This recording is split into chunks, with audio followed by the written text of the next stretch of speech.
Ma, nandito na kami ng friends ko. Yes. Okay, sure. Hi! Oh my God! Hi, Hello dear! po, Oh my God, I'm so tita. sorry. Busy, mom.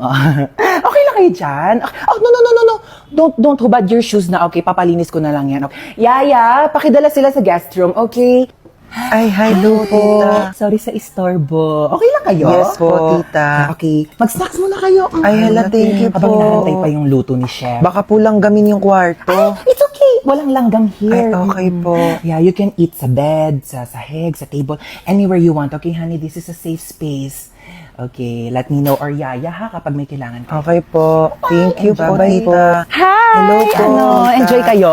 Opo. Yeah, swim lang. O ikaw, bakit nandiyan ka lang sa gilid? Ay, di po ako nalangoy. You don't know how to swim? Opo. Oh my God, gusto mo tawagan ko yung personal swim coach ng anak ko? Ay, wag Papaturuan na kita po. lumangoy, okay? Yeah, hello.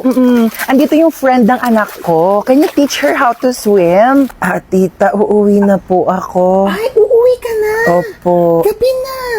Don't you wanna stay over here na lang? Sleep over ka na here. Ay, wala po akong dalang damit no, don't worry eh. about that. We can go to the mall. We will buy you some clothes. Okay lang po, hinahanap na po ako ni mama. Okay. No, don't worry. I can hatid you, okay? Ay, thank you Yeah, po. let's go to the car. Wala kasi si driver ngayon. So, I can drive you home naman. Don't worry. Okay, let's go.